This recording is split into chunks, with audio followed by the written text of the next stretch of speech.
Ok, dovremmo essere in live.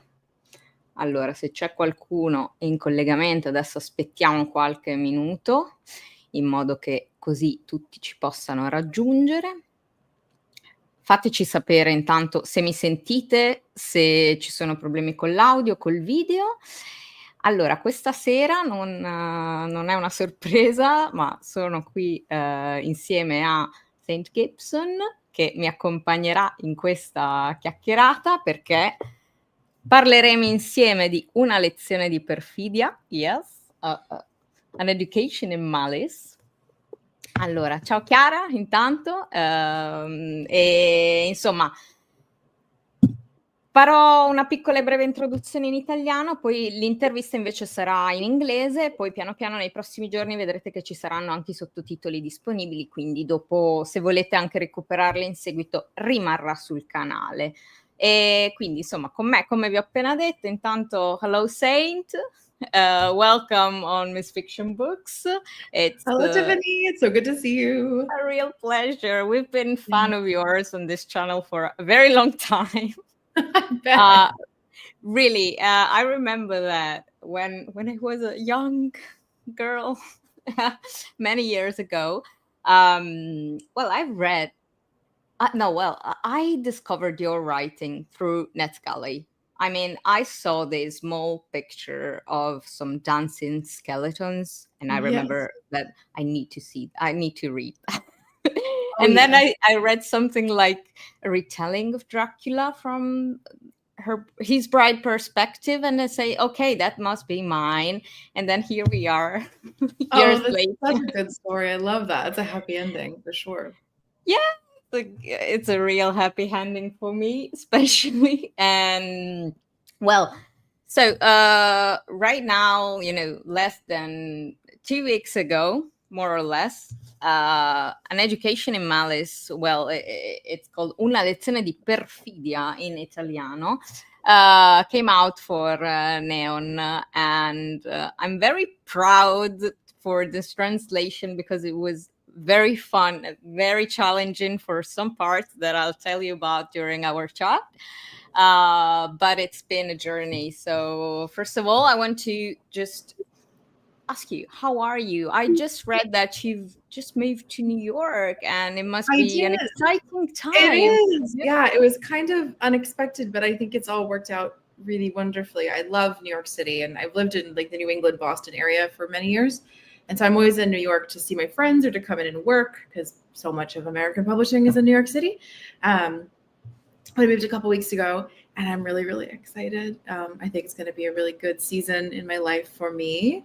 And yeah, I'm just really, so many of my friends are here. There's so much to do, but it's also just a really wonderful place to kind of buckle down and get some work done in a beautiful location, go to little coffee shops, go to the parks. And I have a lot of writing I get to do this year that I'm really excited about, genuinely.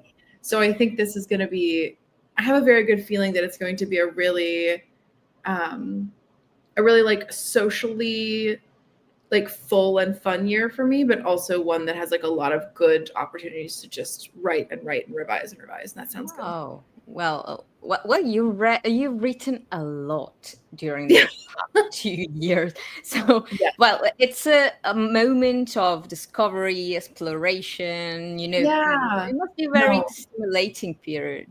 Absolutely. And kind of like I'm 30.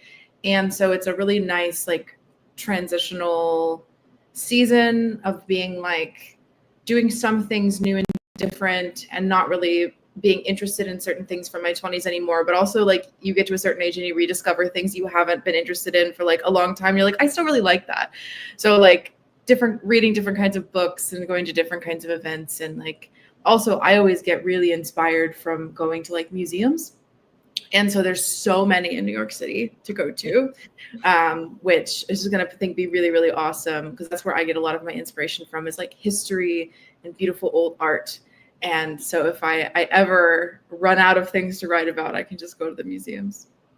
Well, I had a question about it because it makes me always curious about other people's lives and inspiration. Well, usually artists have have their own path, you know, because inspiration is inconsequential, let's say, and comes from the most random things, such as Yeah. places, experience, feelings, Yeah. other artists. What led you to writing? What put you in that path, and what makes you feel like you wouldn't be an artist, a writer, if it wasn't for this or that contribution? And what inspires you aside from going to museums? So I'm definitely one of those people. I'm in the category of like, I've been writing since I was really tiny, just as a hobby, because it was one of my favorite things to do. I loved books. I loved writing and reading. When I was like 8 years old, I remember drawing little like superhero comics about me and my friends and trying to like write little comics because I loved like X-Men and Spider-Man, and I loved comic books and things like that. And then as I got older, I switched into trying to write like poetry and like longer stories and longer books and things. And that was just my main hobby. Like the two things that I did as a hobby for most of high school was like singing and musical theater and like books and writing. And those are still things that I love, and one has now become my job. And so in college, I got a degree in creative writing and mass communications. So I have a lot of skills in like journalism and business writing, advertising copy, kind of just like the writing that you see on the subway or the billboard. But I also got to take all of these like poetry and fiction writing classes as well. And I just really never stopped doing it. And I really loved it. And that's really when I started like early college intentionally being like, I want to publish and I want to share my work with people. And after grad school, it kind of took off, which was really awesome. But I think for me, all artists have there can be like overlapping motivations, but I think artists do have slightly different ones.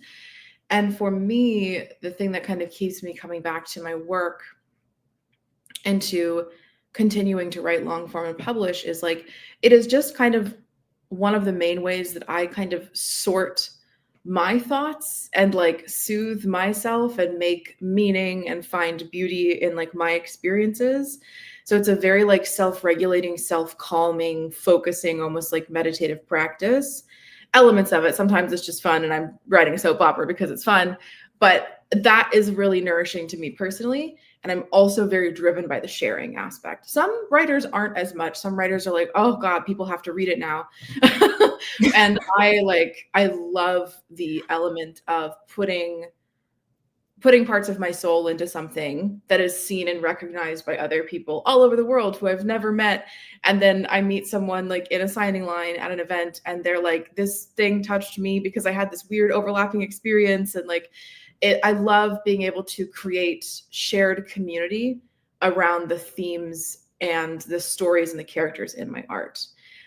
So in general, it's just something I love doing that's super fun, that I have the skills in, that I'm fortunate enough to be able to do for my job.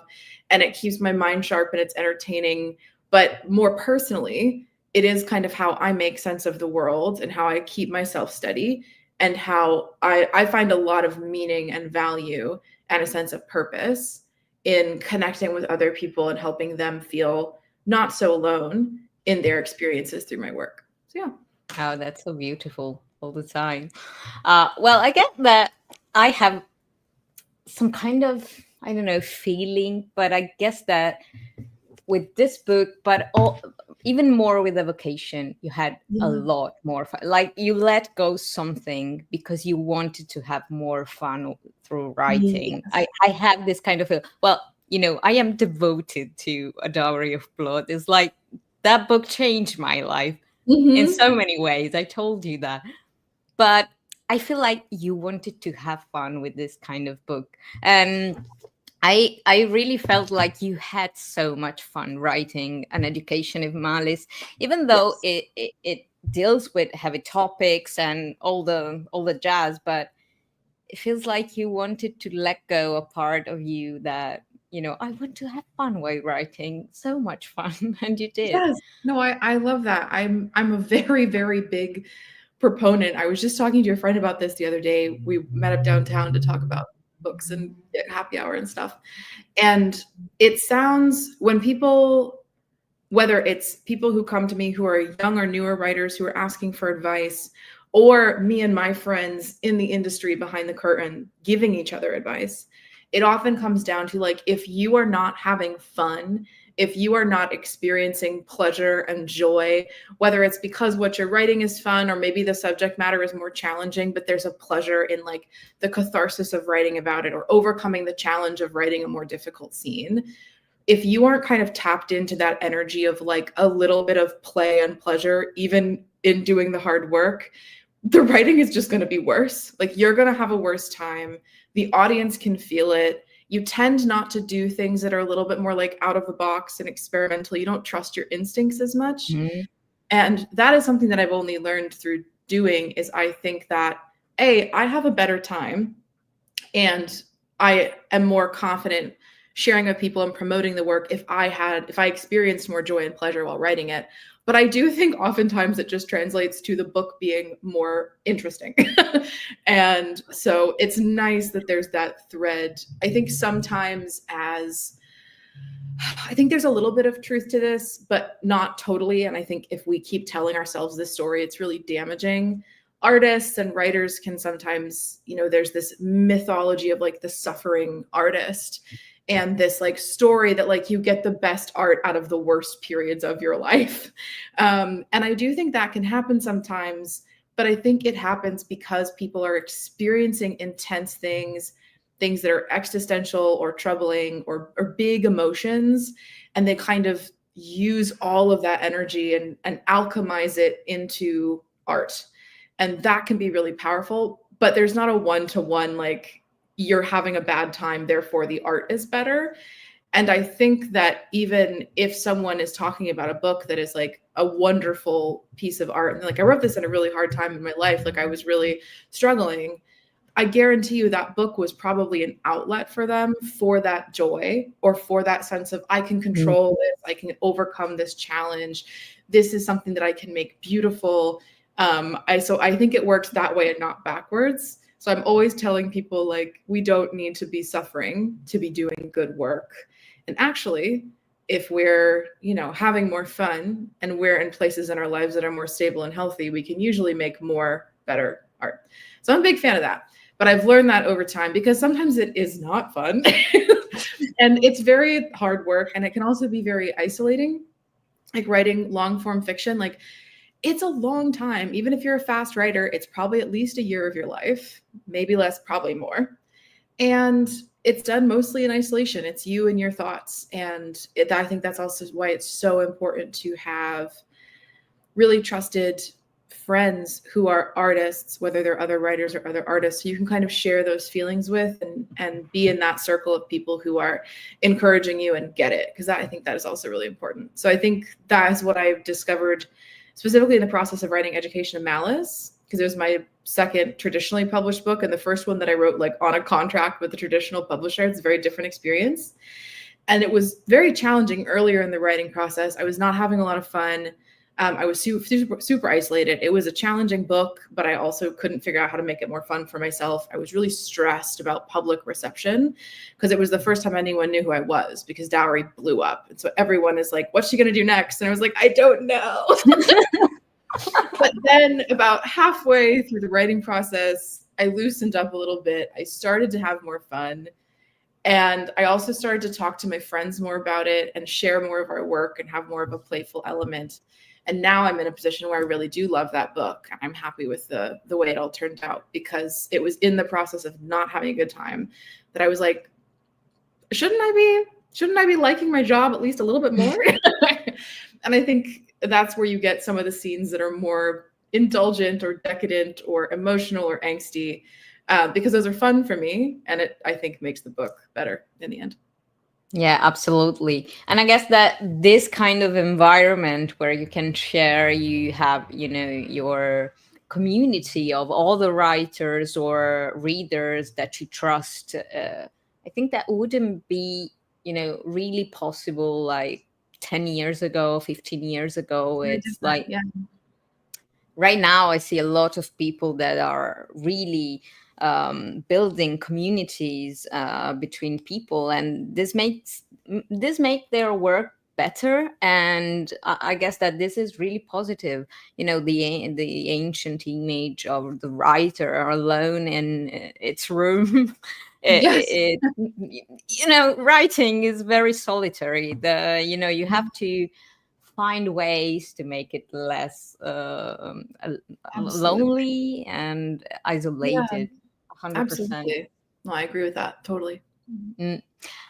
So, getting back to an education in malice, also known as una lezione di perfidia, you know, it's a tale of blood, secrets, and insatiable hungers. It's also a tribute to Carmilla by Sheridan Le Fanu. Yes. But it's not really retelling in the classical sense. Yeah. How did you come up with the idea behind this novel and this novel in general? So I really do love the sort of vampire universe that is kind of created in A Diary of Blood. And there are all of the installments in that, like the companion novels in that vampire universe, which I need to get a series name actually out on the books for that one. I'm talking to my editor about it. I'm like, we can't just keep saying vampires. She's like, you're the one that didn't want to name it. I need to do that. It's your fault. I know it is. No, she's being very sweet about it, but I was like, we should do that. Anyway, the books are very, I would say, claustrophobic, which, like, when we say that in writing, it tends to be like the cast is small. It's not like there's not a ton of people. They're kind of on top of each other in spaces. It feels intimate. It can feel a little bit like, it can be intimate in a sexy way or intimate in kind of like a paranoid kind of way. It has this sense of closeness. Like, it's just a few of us in a close room for much of the book. And I would say that those novels do feel a little bit claustrophobic in that way intentionally. They're very character driven. They're very about the experience of being a vampire and these toxic relationships and trying to build your own salvation or find it, or your own sort of reason to go on, and trying to build a life that is free and pleasurable, but also safe, I think. So Dowry obviously is I like you said, tribute, because it's not quite a retelling. It's an homage to the myth of Dracula's brides. And there are many Easter eggs in there for people who have seen films or read books in which the brides show up. So it's like a mix and match, even though it is technically Bram Stoker's Dracula, but it's really kind of to the cultural memory of what is a Dracula's bride. Like, even fun fact, even the fact that Alexei is blonde, Magdalena is brunette, and Constanza is a redhead is a reference to the fact that the first time the bride showed up in film, they had those hair colors, and then they just kept having those hair colors in the film adaptations.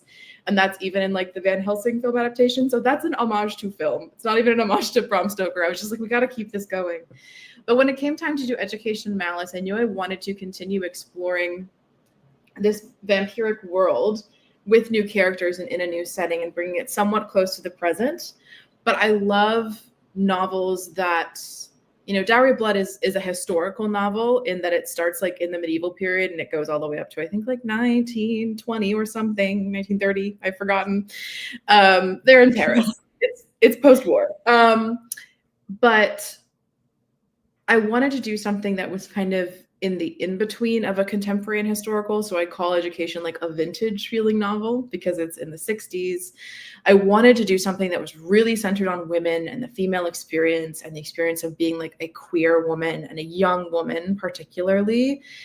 And I loved Dark Academia. I grew up reading like Secret History religiously and Brideshead Revisited and Dead Poets Society and Maurice and those classics. And then there's also been so many wonderful newer Dark Academia novels, especially from a speculative lens or from more diverse and expansive voices. So I wanted to continue in that conversation with a genre I loved so much.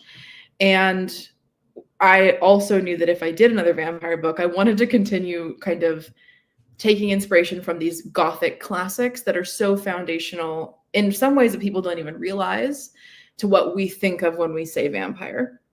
And Carmilla is a really big one of those that a lot of people don't know about because it's just kind of an odd, short Victorian lesbian novella.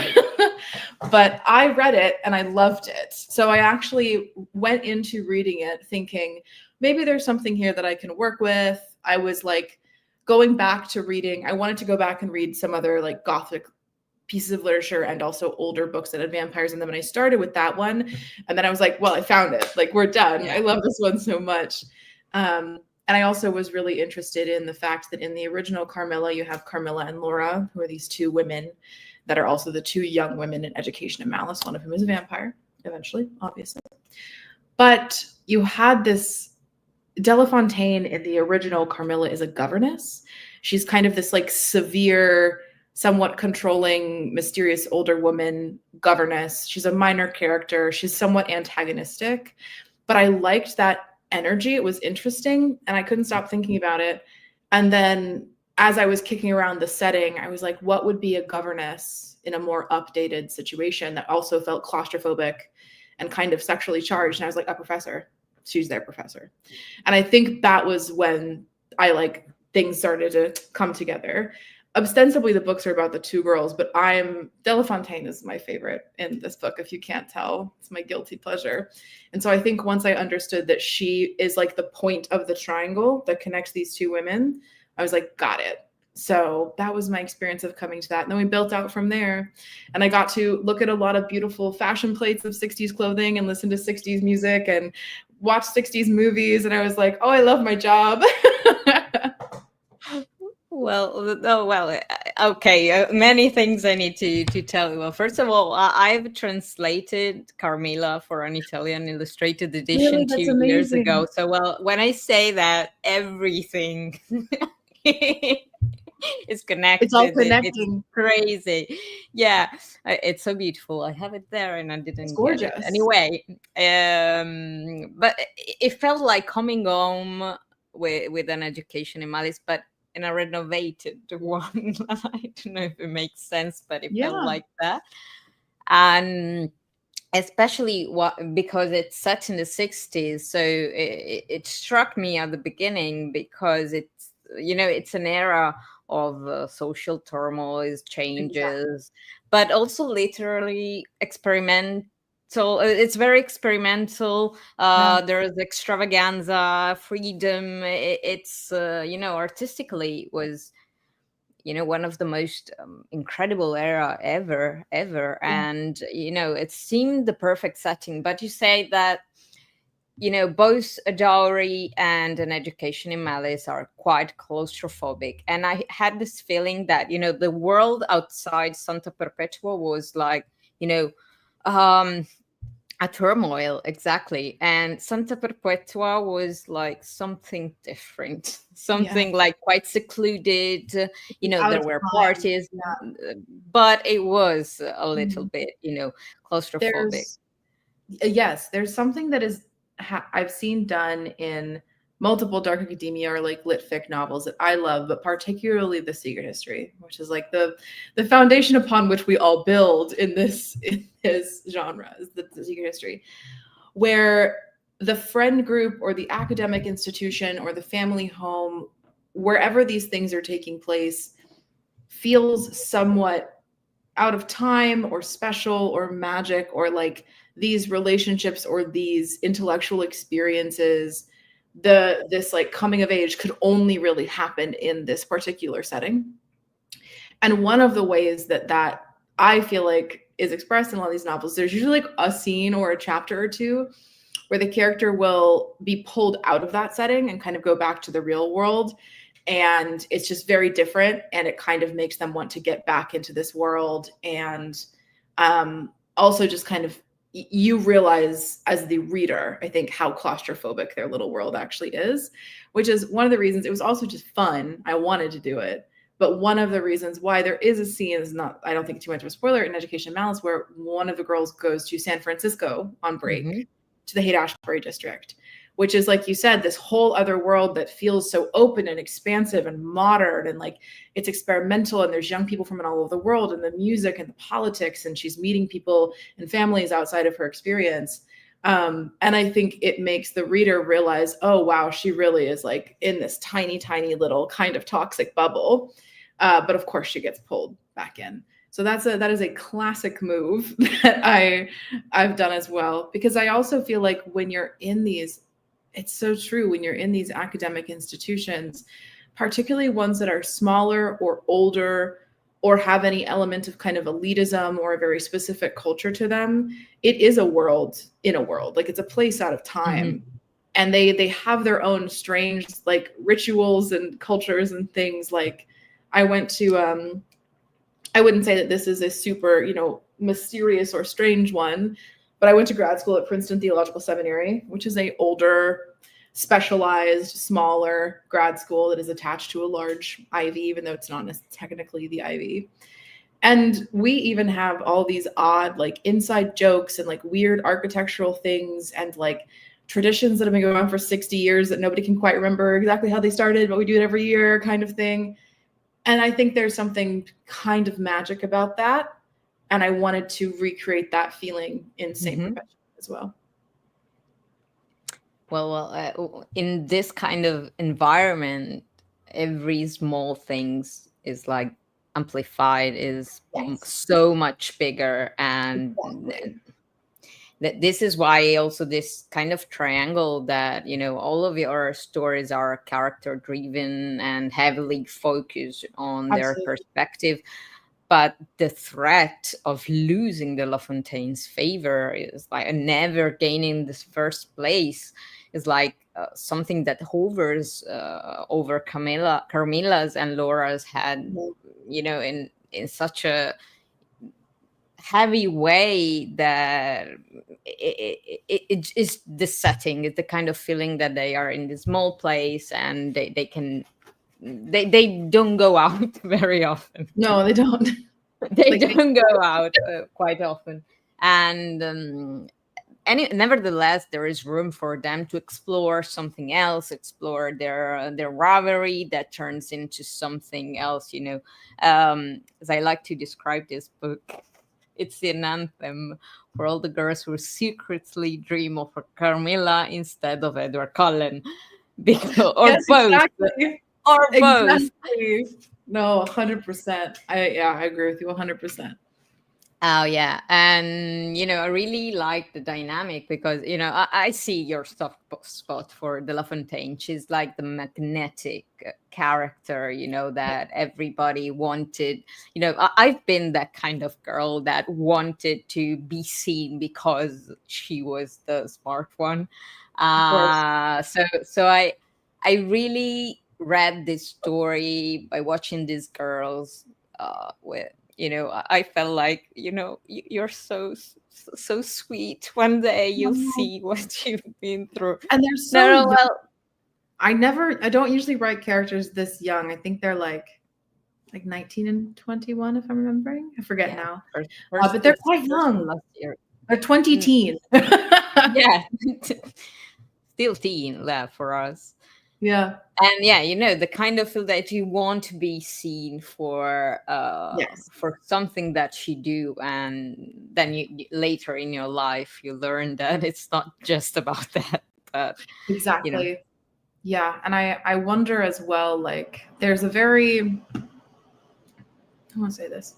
I agree with you 100%. And I think particularly sometimes, this is not to say always, and this is not always the experience of every young woman in academia, but I think for some girls, like the academic setting, particularly like late high school and into college or graduate school, if you go in that direction, it is an area of your life where perhaps for the first time, there is more ability for you to be seen intellectually first, and like to kind of succeed on the merit of your intelligence or of your persuasiveness or of your writing or of your art. And there's also this element of competitiveness, and I don't know, there's a lot going on in the feminine psyche in the halls of academia. And then if you add any elements of sexuality into that, particularly queerness, it's a very tangled and rich web. Yeah, exactly. And, you know, I would have loved to read a lot of more poems from Laura and Carmilla. That would be a pleasure. So I'm jumping back to vampires because you've mentioned them, even if you don't have a title for the series. And you know, they do live in revivals. Every decade there's a new revival of vampires, but it's a creature that, you know, never gets old somehow, even though there are many forms. You've written about them in Autori, which is, you know, more retelling of Dracula from a perspective, retelling a tribute to Dracula from Costanza's point of view, my dearest, my baby. You know? And now in Education in Malice, the vampires are something else, something different from what you wanted to explore in a dowry. What was your first encounter with this creature, and how did you fall in love with that? What pushed you to write about it? I have always been I'm definitely vampires, like my favorite monster. I love the Gothic. That is kind of a really beautiful home for me as a reader and a writer, at least for now. But I really started getting into, and I didn't realize that it was Gothic or Gothic horror or Gothic romance. It was just like the things that I obsessively liked in high school. So in high school, particularly as I start to like come into my own more as a person and kind of cultivate my own artistic and personal and ethical and sexual and social identity, as we do in high school, I loved like the Phantom of the Opera obsessively. I still do. I loved all the Anne Rice Vampire Chronicles books and the film adaptation. The AMC adaptation is very good, by the way. People go watch it if you have not. It is. Oh, it is so good. And I also really liked Gothic classics. I love Frankenstein, on a side note. Don't even get me started. Like, people are like, oh, is Dracula your favorite Gothic novel? I'm like, no, it's Frankenstein. I just wrote about Dracula. I love Dracula, but I was obsessed with Frankenstein. I should reread it, actually. Well, Frankenstein is the best book ever written. I always say that. Well, it's true. Like, it's true. Yeah, no, 100%. Like on everything level, like it's so good. And I was like obsessed with like the romantics and like the dark romance of it all and history and things like that. And there's more that I'm forgetting now. Also, just like some dark fantasy and dark YA that I was reading that I know now. I'm like, oh, that's definitely in this category of conversation with like the Gothic. I also read a lot of urban fantasy, which is where Summoner Circle comes in. That's a whole nother thing, but like it's a very deep childhood, teenage love. But vampires, I think, just enraptured me personally for so many reasons, all the classics, but also this is true for me now, but it was certainly true for me in a very close to the surface and raw and angsty feeling way when I was younger. Is like, I am, you know, a person who is deeply existential and concerned, kind of, I think about death a lot. I think about like, what is a good life and like the afterlife and like that a lot, in kind of a dour way. But I'm also someone who loves being alive and loves pleasure and joy and beauty and hedonism and just kind of wants to eat all of the good fruits of being alive as much as I can. And I'm also someone who is like deeply religious in a weird way and also like very queer and very interested in sexuality and sensuality artistically and interpersonally. So those are all the things that kind of intersect with vampires. And it was just like a very particular kind of angst that I was feeling as a teenager and an alienation that I found solace in, especially in the work of Anne Rice, because her work is so deeply engaged at every single level with like religion, particularly Catholicism, sexuality, sexual expression, and queer sexuality. What does it mean to actually be alive? What is the role of pleasure? What is the role of suffering? And those are just like the fun, funky, fresh things that I spent a lot of time thinking about when I was 14. And I really, really, I loved them. And I don't know, like, I also love the kind of historicity that can be attached to the vampire, both in terms of it's such an old mythology that exists in various forms in various cultures all over the world for a very long time. But also, even in the more, you know, kind of classic, what we see a lot in like the Western kind of romantic Gothic period on conception of the vampire, because these are immortal creatures, their attachment to history and the way that it must feel to experience all of this history and to watch the world change while you don't change in some ways, and to like love even though you know that you're going to experience loss on a much more profound level than most other creatures, is something that is very compelling to me. And those are some of the reasons that I think I keep coming back to it. And there's also just kind of the eternal eroticism of, you know, to love is to harm, to live is to devour, pleasure and pain, all that kind of good stuff. It's just, it's very rich. The text is rich. So I never get tired of it. And I'll, you know, I'll like write a vampire book and be like, no more vampires. Stop talking to me about them. Yeah, all the time. And then you get back. You know, and then 10 months later, I'm like, vampires. They just keep coming back.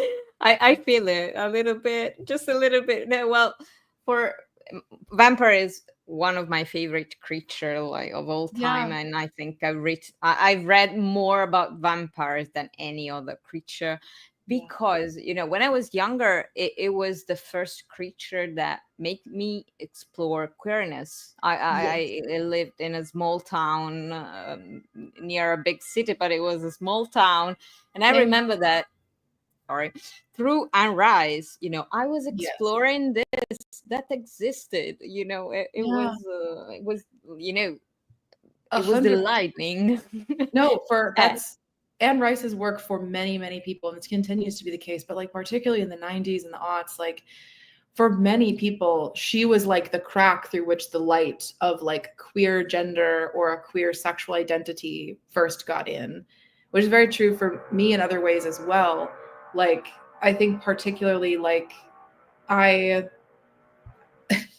like vampires are queer, but specifically, I think a lot of the material around vampires, and specifically Anne Rice, there's this sense of sexual fluidity or bisexuality, and kind of this non-duality, and this like both and to the sexuality and the gender expression of her creatures that I really resonate with and was so compelling to me, and was really important to me, because there's a particular sort of invisibility and alienation and aloneness that I think is like particular to being a bisexual person. And those books really helped me not feel so alone. And that's like what I like to do for other people as well, whether it's about sex or spirituality or love or friendship or anything, these things that are so important to me, that it kind of comes back to being like, I like being able to give people who need it the experience of being like, you're not crazy and you're not alone and you're also not bad. And maybe you can have a happy ending. Okay. Yes, everything. Yes, everything. Yes. Well, I discovered Carmilla much later. And, you know, while I was translating Carmilla 2 years ago, I remember that I didn't remember how fun this character is inside Lefano's work. Like she jokes about everything, and you know, it's so fun. And also that aspect, like, was I didn't get it because I was so stuck on something else when I was younger. Like, well, but still, the vampire, yes, it's all of this thing that you've mentioned. And you mentioned that Anne Rice's work and you are a very existential creature, let's say it like that. But also a recurring and interesting topic that is heavily connected to your exploration of the vampire is the relationship between the relationship with faith, I would say. Faith, but not in, you know, I come from a very Catholic country, so not in that kind of sense. But, you know, for example, Anne Rice is more focused on, you know, the passing of time and the existential crisis that is just connected to the time crisis. But in your work, you know, they have an intense inner world, a sense of an existential crisis, but also in a spiritual meaning. You know, they challenge they have a complicated relationship with their spirituality, that shows a lot of, you know, let's say gray areas, especially Constanta, Laura.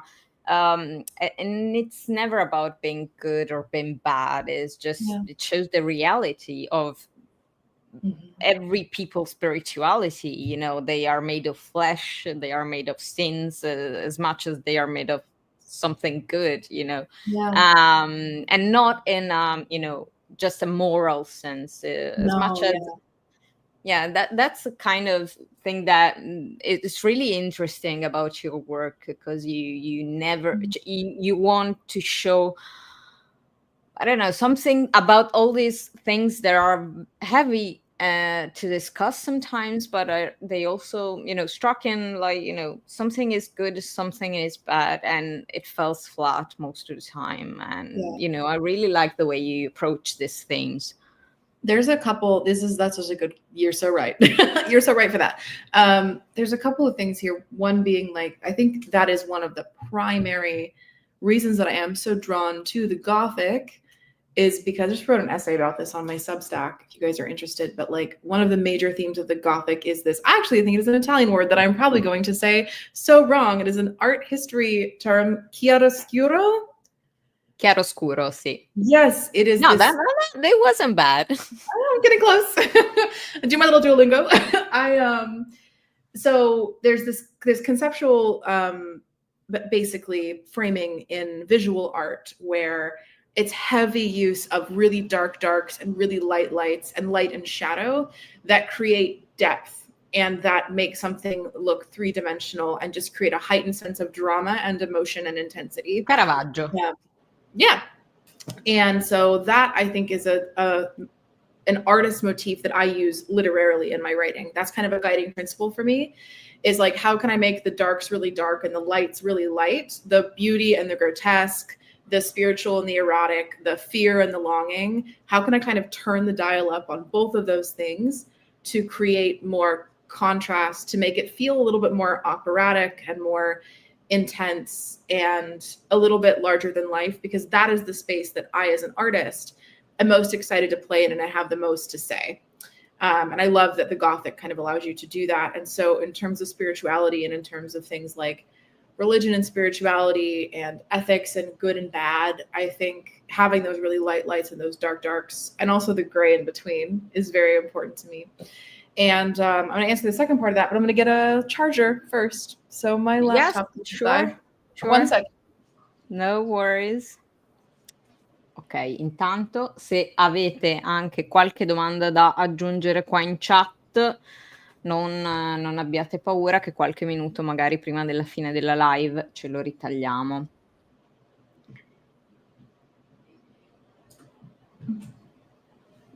All right.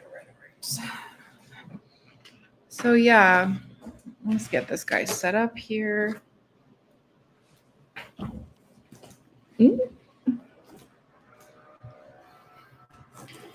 And then, of course, the other part of this is, I think as a writer, there's a lot of kind of categories of character to be interested in.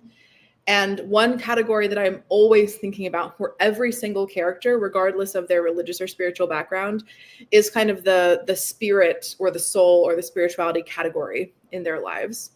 And I have characters who are deeply religious. I have characters who are a-religious or magical or atheistic or like lapsed. Like, there's so many different versions that can take. But I'm always kind of trying to take it to that deeper level spiritually and be like, what is the nature of what they're experiencing internally, as well as in terms of like, the other categories of like intellectually, sexually, socially, relationally, on my little adventure. I'm gonna plug this in 1 second. And so especially in A Dowry of Blood, I'm just knocking everything over. So particularly in A Dowry of Blood, something that I was really, really interested in was like, okay, if you live forever, I think that that's actually going to be pretty challenging for you emotionally and spiritually. And all three of the consorts deal with that in really, really different ways to find meaning and connection in their lives. You have someone like Constanza, who is very religious. She is quite Catholic, and she remains quite Catholic even though she has this very kind of tempestuous relationship with her faith and with God and with a sense of right and wrong that is really informed by her very intense, like pseudo-religious devotion to Dracula. But those are motifs in language that she returns to and sacred spaces that she returns to over and over again, that she chooses and she opts into and that she uses to frame her existence. Magdalena and Alexei are not using that same framing. They're both pretty a-religious people. Let's say Alexei is anti-religious. Go, little rock star. But, Magdalena finds this meaning and this purpose and connection in her political connections and in her influence and in her writing and the way that she is trying to kind of shape nations and shape communities to be better. And that, I think, is something that quite literally can get her out of bed and keep her going, even though the undying life will kind of just suck the life out of you. Because I think so much of the way that we experience life as people, as humans, is framed by this timeline of you're going to die. And Alexei is super, super social. Alexei's spirituality, his purpose, his reason is art and other people. It's friendship, it's romance, it's making beautiful art. It is the delicious, decadent parts of being alive and sharing that with other people. So I wanted all three of them to have very different kind of things that gave them that sense of like purpose and meaning to overcome this really intense challenge that it turns out being alive forever is. And even Dracula does it too, because he has his little science experiments. And he has kind of this like rationalist desire to understand and catalog his experience as a vampire. And he has a very like scientific framing on it, but they're all still trying to make meaning from a life where the meaning that death gives you has been taken away. That's my TED Talk about that. No, but it's one of my favorite part of your exploration through this kind of characters. Yeah. And if I have to connect all of this, if there's something that connects all of these stories and all of this character, I will say that something like the magic lives close to the edge, or something that it is quite liminal. It's like it's actually okay to feel what you're feeling, to be some sort of monstrous in your own way, like an alien. They all feel like an alien in a land of perfectly normal and functioning humans, and that there are not, of course, perfectly normal and functioning, Humans, but they pretend pretty well. And I'm taking a huge leap right now because Sure. I always say that translating someone's work is the closest to their therapist work. It's like spending so much time in someone's head and trying to understand the meaning behind those words, because you have to adapt into a different language, but also on a different kind of phrasing.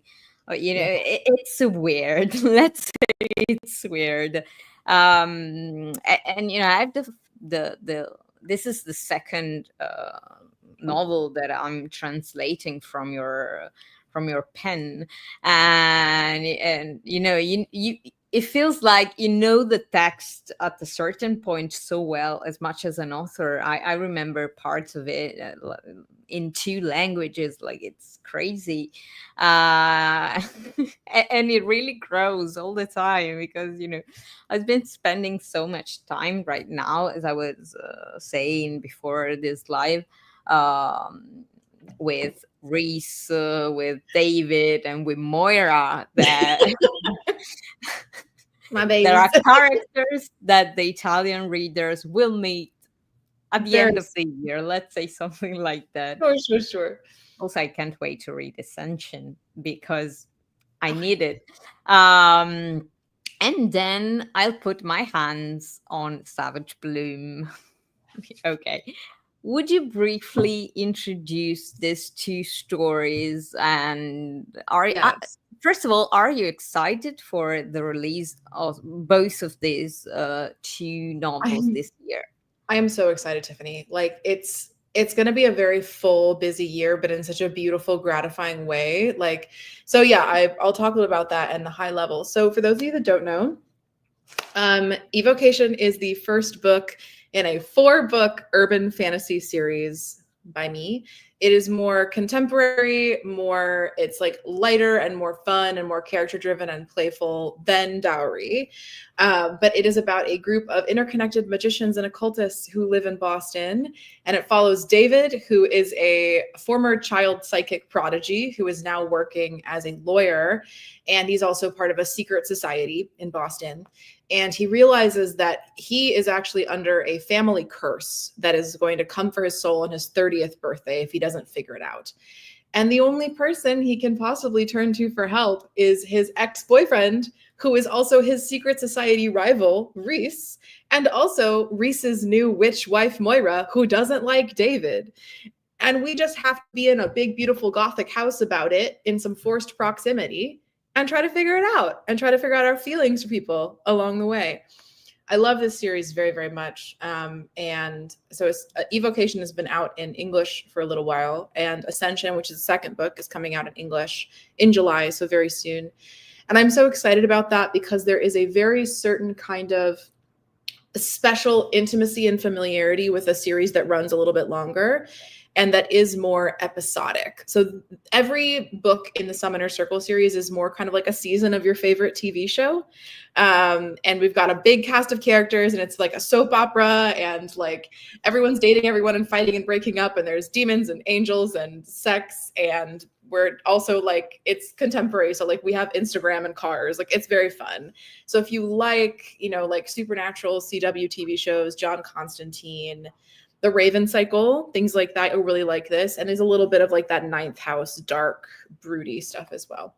So I'm super excited for that because Ascension is Reese's book. He's one of my favorite characters I've ever written. He's certainly one of the most complex. He's a very divisive character. People either hate him or love him. There are no people who are in the middle on Reese. It is either that's my man or I hate that man. And I'm one of them. Are you which one? Which one? No, I am. I love Moira. I love David. I can't stand Reese. No, there's only two people and both are valid. But I'm excited for Ascension because like you're gonna at least understand why he is the way he is. And he's gonna go through a lot. And I think that's good no matter which side you're on. I'm sure of that.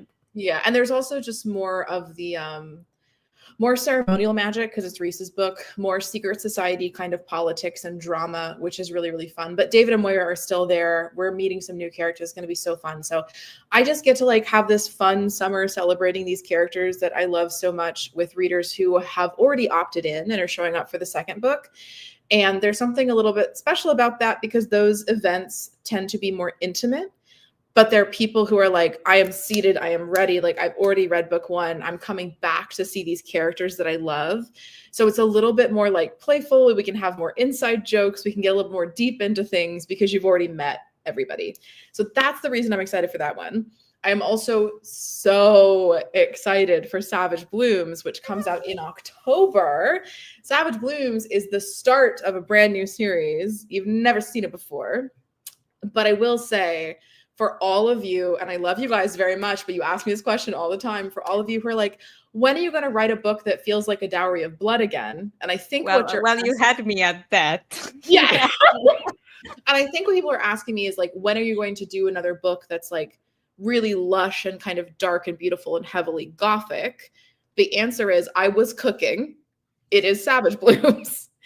So Savage Blooms is not written in diary format and it's not historical like Dowry, but it is a gorgeous, dark, lush, erotic fantasy series set in the Scottish Highlands. And the short pitch for Savage Blooms is that basically you have, first of all, it is polyamorous. It's MFMF, so it's 2 boys, 2 girls, but it's going to be very stressful until we get to the happy ending. We're mixing and we're matching in a very stressful way. You have this young man named Adam, who's American, who just lost his grandfather, who he's really close to. And his grandfather grew up telling him stories about this estate in the Scottish Highlands that seemed really important to him. And then Adam gets kind of this mysterious letter from the estate. And he's like, I want closure. I really can't get over this. Like, I've dropped out of college. Like, my grandfather was my whole world. Like, I just need to figure, like, if I go there, maybe I'll get closure. So his best friends, who he's been secretly in love with, and she's secretly in love with him, Nicola, is like, I'll go with you, bestie, of course. And then obviously they get mysteriously rained out on the side of the road and stuck in this gorgeous Gothic manor with like a very weird, sexy, cursed, only living heir to an aristocratic family, and her groundskeeper, who may or may not be in a very toxic Wuthering Heights coded BDSM relationship. And also there are fairies. And I think if I say anything else, it will be spoiled. But if you like the Thorn Chapel series by Sierra Simone, if you like Wuthering Heights, if you like toxic, problematic, dark, angsty romances that somehow do have a happy ending, if you like Camelot stories, if you like mythology, folklore, anything doomed by the narrative, and really, really, really, really high levels of heat, it's the book for you, baby. It's the book for you. Okay. So that's October. So I get to kind of spend time with these beloved characters and some long-term fans and celebrate a character that I love very, very much, even though he's a troubled fellow. And in the summer and then in the fall, when it's spooky season and it's all crisp and moody and rainy and sexy outside, I get to talk about something that's brand new and that is much more in the kind of like the dark romance fantasy category, and hopefully meet some new readers that way and melt some brains. I'm really excited. Well, we can't wait. We can't wait. We can't wait. Like, okay. No, well, no, I'm not your stalker, I swear, but... You talk to me a little bit. It's okay. But today, you said something's cooking. Like, there's a very, very, very, very, very secret thing with Laura Selmatine. Is that true? You've written that. It's not me. Okay. No, it's yeah. not So this is... Well, Laura is the author of Sins on Their Bones, which is so good, guys. so beautiful.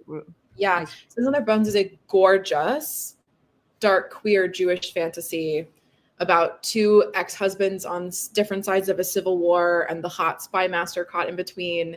And it's just like so found family and so beautiful, but it will rip your heart out. Like, we love Laura. It's also based in Jewish mythology and like Eastern European history inspired, gorgeous. So Laura is one of my very good friends, and we've also secretly been co-writing something for a while. It is not the dark, Gothic kind of purple prose. It is a contemporary speculative crime romance. So if you want like Ocean's 8, but with magic and more kink, and they're all kind of bad people, but you also all want to give them a hug. That's what me and Laura are working on. And I really hope we can talk about it more soon, but technically we have not sold it yet. So we are under lock and key. But you know, that's what I get to do with my summer as well, is finish this revision on something I'm working with Laura Selmatine. And if I know you guys are Italian, but if you know anyone who is in the States, or if you are going to be in the States in June, Laura and I are going to be tabling at Imaginarium, the convention in DC. So you can come by and try to get our secrets out of us. Wow, that's great, because I was so curious. I wanted to we've been dropping little hints for those who pay attention. Yeah. It's so hard when you're excited about something. Again, but you know, I pay attention. I see the signs. Yes. No, anyway, you're like extremely prolific. I don't know. You had like 5 novels in 3 years, 4 years, like kind of. So the context for this, yes, I do doubles, which is not common. I do 2 books a year. I'm in a place in terms of energy and other commitments where I can do that. That is not very common, but this is also my full-time job. My job is that I write, and I also run my Substack where I write essays and do publishing craft advice, and I teach workshops. So basically my whole job is doing writer author things, but I have the time to do this, at least for now. That might change, but I've been full-time for a couple years now. So that frees up some time. And also crucially, I wrote Evocation like 7 years ago. I've been revising it constantly for like 7 years, But this is the short version of this story, but I'm always transparent about it because you kind of never know what's going to happen with publishing. I indie published Dowry with Nick's Publishing, a micro publisher in the UK. It's an indie book. I wrote it in the first year of the pandemic because I wanted to. And then it was like doing pretty well. And I was like, well, that's great. Love that. Didn't know if anyone was going to read this book. And then basically at the same time, I have been querying evocation constantly, trying to get an agent. And then those two things kind of crossed in this one moment where Dowry got picked up by Orbit. And I also, a little bit before that, had signed with my agent, Tara Gilbert, who then sold Evocation. So that is the way that those two things ended up happening parallel. And then Evocation obviously is a series starter. So now I do books with that.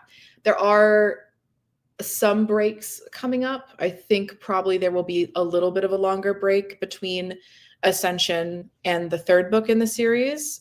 I'm calling it my my intermission, just because I really want to cook on Moira's book, and I have some more research and interviews to do, and I want to give her most time because a lot of this other material about the boys has already been written. That's my secret, is I wrote it a while ago, but I do a lot of books a year. Yes. And Moira deserves everything, The so world. she needs blood. Yeah, exactly. No, well, but this is like my last question, and then Sure. you'll be free from me. And, Don't mind, I don't but talking about, you know, publishing, well, Italian market and the US market are extremely different, like worlds apart. But I think that there are big changes that have been big changes even in the American publishing in the last few years. Like I've seen, you know, different people being, you know, with old projects that get big right now, Yes. and then something that gets forgotten. You know, it's a mess. I don't know. How do you navigate through the? You mean kind of how, are you talking about kind of how like some books get like picked up and some books don't, and some books do better than others? What do you mean Yes, exactly? but also maybe that's something that I'm adding right now. Also, as a reader, it's been, you know, quite difficult to understand what to pick right now. It's you know, it's messy. It's you know, chaotic. It's beautiful because there are so many voices that have reasoned that in the past couldn't, and that's great. But I see that there are a lot of people that are, you know, trying to be picked and then they don't, and you know, it's something interesting from a very external point of view. Well, No, the other side of the ocean. I think in general, this always applies, but particularly right now, publishing, I love her, but also she's going through something. I think we're in kind of this interesting moment in American publishing, at least, where, you know, a lot of people are reading, and there's a lot of people who are reading now who maybe haven't been reading for years, who are getting back in through certain subgenres. Like romantasy is really big right now, but that also tends to, not always, there are people who read romantasy who've been like readers since they were 5, but that is one of the genres that is attracting like a lot of new readers who maybe be like, I haven't really read for fun since like college, but I'm into this. So the kind of reader is a little bit different. The kind of books that are being acquired is a little bit different. And publishing is always trying to specifically respond to things that already are happening. So you have this interesting dynamic where, like, to be clear, the trends are always being set in indie. People who read voraciously and who are taking chances on new voices, and authors who are writing things that are kind of out of the box or experimental or cross genre or doing new and different things, they typically are doing it in indie. And then a lot of times that kind of turns into like a subculture or a subgenre or an author that gets picked up by a big publisher. And then traditional publishing tends to try to respond to that and do it in their way.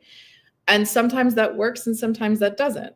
And sometimes you have people who do much better in indie than trad and vice versa, and other people who are still trying to find their spot.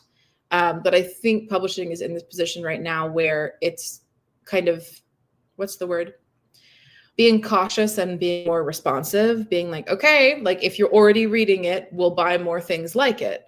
But I would love to see, especially traditional publishing, just a little bit more in the coming years, be like, you're already reading this thing. We have more things like it. Go buy it. And also, here's something new and different that we would love you to take a chance on. Here's a writer you've never heard of. Here's a genre that maybe you haven't even experienced yet. And just see a little bit more of the energy be put into new and emerging voices, and maybe just established authors who are doing something that is a little bit different from what is face out on the Barnes and Noble all the time. And I love those face out books. I write them. I love commercial fiction, but I also think that publishing is at its best when people are allowed to be a little bit freaky and experimental and speak really from their area of expertise and their experience without having to be like, I guess I have to write this a certain way. You know what I mean? I'm talking in circles, but I think you get what I'm trying to say. It's an interesting time. Oh, perfectly. Everyone is trying to kind of pivot quickly, but what I know is that people are gonna be reading and people will continue to read. It's our responsibility to create the best art we can and to throw ourselves into getting that art in front of the right people. Yeah, that's great. So, well, say thank you. I don't know how to say thank you, how many times I will say thank you, because it's been a pleasure to have you here. And for all the Italians readers, Una lezione di perfidia è uscito per Neon, mi raccomando, l'ho tradotto io ed è scritto da Saint. It's been a pleasure, and I hope to see you in the very next future, maybe somewhere around. You know, we've met in Liverpool last year, so it's been. We did. Listen, Italy calls my name. Italy calls your name, right? Yeah. Well, you know, if Chiara, Marco are here, well, Italy calls their name, and yeah. I'm trying. Anyway, thank you so much for this conversation. It's been thank you for the invite. Whenever you want, whenever you feel ready, and good luck for your next projects. I can't wait to read them. Okay. Thank you so much. I love you, Tiffany. Thank you everyone for coming. Talk to you guys soon. Bye-bye. Bye.